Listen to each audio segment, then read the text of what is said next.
Salut à tous les crypto-monnayeurs, salut à tous les spéculateurs.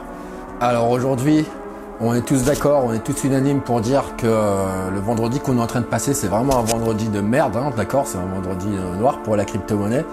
Mais je pense qu'il faut quand même tout de même voir dans cette correction, une correction de bonne santé, d'accord? Pourquoi? Il vous suffit de mettre le chart en monthly pour le voir. Voilà, vous mettez le chart en monthly. Vous constatez que voilà, la hausse là, c'est pas normal. C'est également la même chose pour toutes les altcoins de la mesure où la Bitcoin est la patronne des crypto-monnaies, d'accord, vous le savez, et que quand celui-ci chute, toutes les autres suivent par définition, hein, et elles suivent plus ou moins fort. Hein. On a eu des grosses chutes sur certaines crypto-monnaies, d'accord. Donc moi, c'est pourquoi je vous recommande toujours de trader vraiment les plus grosses crypto-monnaies, parce qu'aujourd'hui, le monde de la crypto-monnaie, c'est encore quand même le Far West, hein, c'est pas vraiment régulé.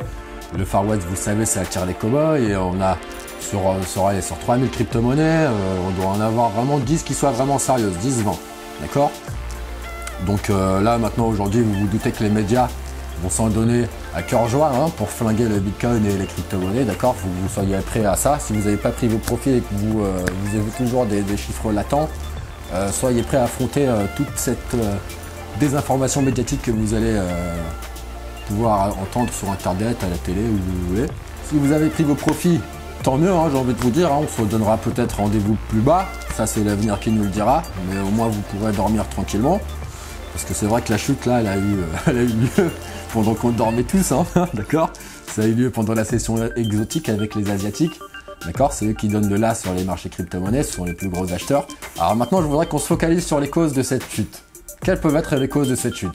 Alors la crypto-monnaie, comme je vous le disais, c'est encore le Far West, d'accord? C'est encore tout nouveau. Ça reste, même s'il y a des milliards en jeu, ça reste un petit marché, d'accord, qui est sur lequel plusieurs choses peuvent se passer. Voyons quelles peuvent être les causes de cette chute des marchés crypto-monnaies. Alors, on a beaucoup évoqué la prise de bénéfices, mais moi, très sincèrement, je pense pas que ce soit une prise de bénéfices dans la mesure où, comme je vous l'avais dit, ce sont les Asiatiques qui donnent le là durant les sessions exotiques, d'accord?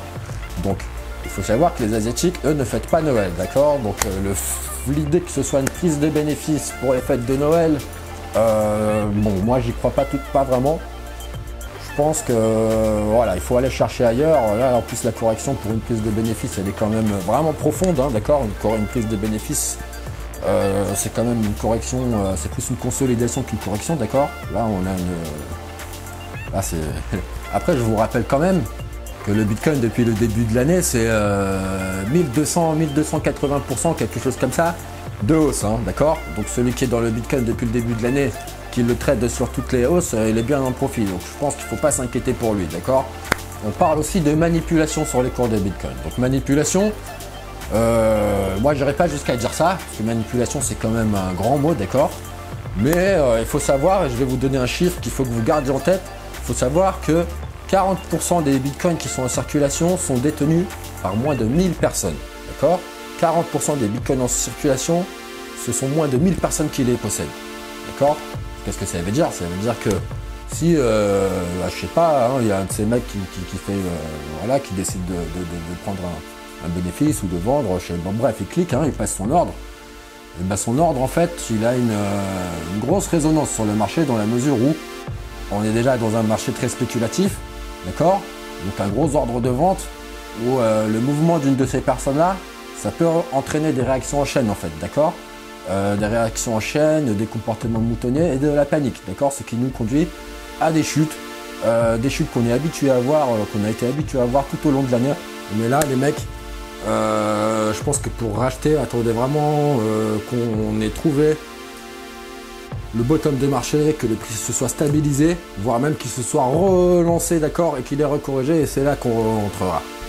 Bonne soirée à vous les crypto-monnayeurs et les spéculateurs, je vous souhaite de joyeuses fêtes, je pense qu'on va se retrouver en 2018. Ciao, ciao, ciao.